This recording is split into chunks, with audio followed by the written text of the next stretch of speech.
Kråkan, also known as Chorus Cornix, so welcome to Yacc, yet another Crowcast where I pick a game, I play it for a week, and then I'll talk about it. This week's game is Snake Rattle for the NES. It was released in 1991 and it's an isometric arcade game, developed by Rare and published by Nintendo. And also there will be spoilers up ahead, just so you know, but first a little backstory. So I remember I played this game at a friend's house, and maybe 1 or 2 weeks ago my actual brother told me that I had this game, which I totally forgot about. So at the start of the game there is a splash screen with a black void of space and with twinkling stars, and you can play as this game is a single player or a multiplayer game. You either play as the character Rattle or Roll. They're both snakes, red and purple, and it's an isometric platformer. It's a little bit hard to wrap around the controls, but yeah. So as you start at level 1, you're supposed to collect these things called nibblies or something like that. They're basically balls that bounce around over the place and makes your snake longer. So at the end of the level you need to collect a certain amount of these nibblies for go top a scale, and a bell would ring and a door will open up, and that's how you progress to the next level. The first level introduces jumping hockey pucks. Basically you can either destroy these by jumping on them or use your tongue on them.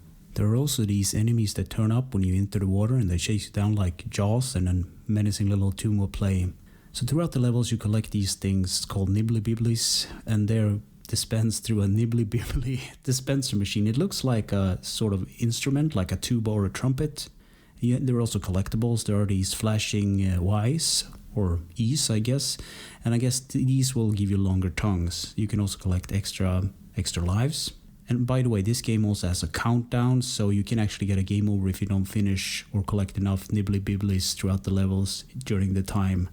And there are also these manholes or sewer grates that, when you use your tongue on them, if that makes sense, they can either spit out things or they can lead to other like warp zones, which I will talk about in the secrets and glitches section. So the second level introduces water hazards, and you're supposed to scale waterfalls, and you have the current against you.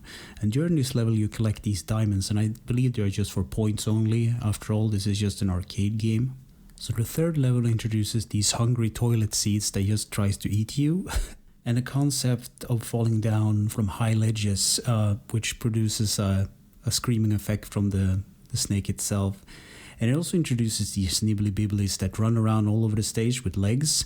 And nibblies is really hard to say, so I'm just going to try to remember to call them balls from now on. So on level 4 you get more falling to your death due to bad platforming segments. And it also introduces more bouncing balls.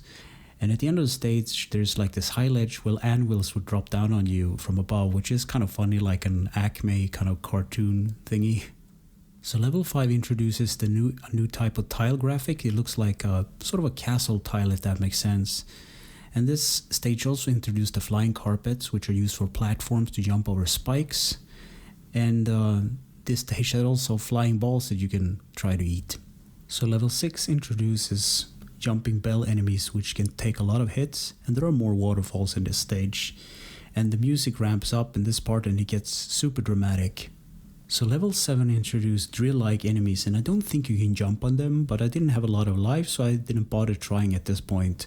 So higher up on the stage there are these balls that go at you like Indiana Jones style, and just avoid them and get to the door.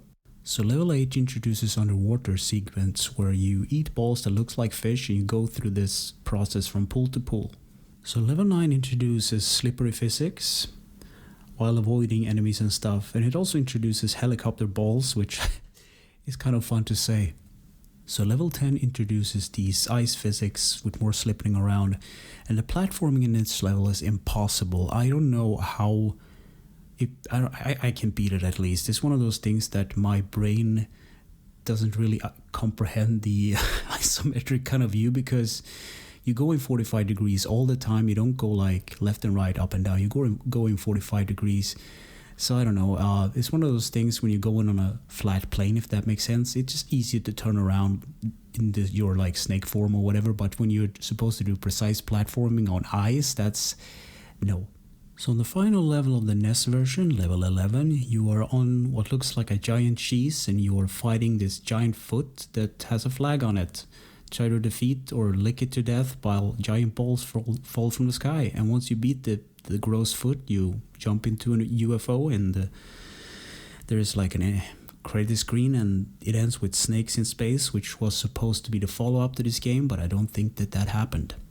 So gameplay: collect all the balls to get a high score as possible and get to the final level to beat the main baddie foot guy. It's an arcade game. You get as high a score as possible. Control: the D-pad moves the snake around, the A button is jump, the B button uses the tongue, and the start button pauses.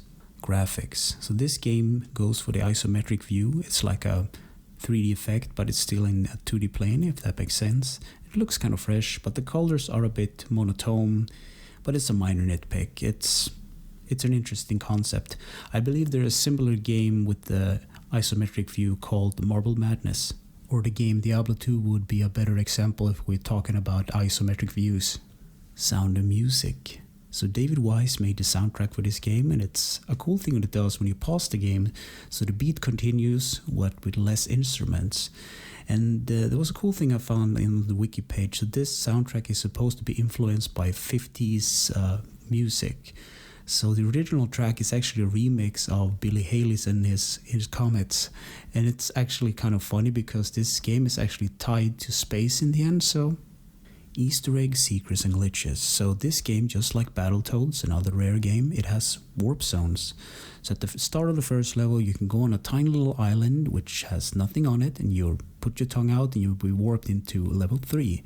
There's a similar thing if you rush the first level to the end of it. There's a space rocket thingy you can jump on, and it will warp you to, I believe, level 8. And it's like, as a kid, I never could have figured this out, and it's kind of a cool thing that they have these small Easter eggs in these old games.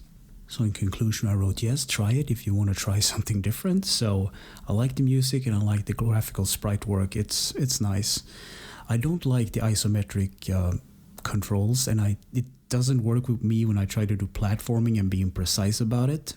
So I'm not really good at this game, but at this point I think you guys figured that out. So, but that on the side, it's a relatively short game. If you know what you're doing, you can beat it in 30 to 40 minutes. And yeah, it's a nice and even shorter game if you do it with warps. So there's also a Sega Genesis port of this game, which looks way better. The soundscape isn't that good in my opinion, but if you want to play this game on the Genesis, you can do it as well. So anyway, thanks for listening and or watching, and take care.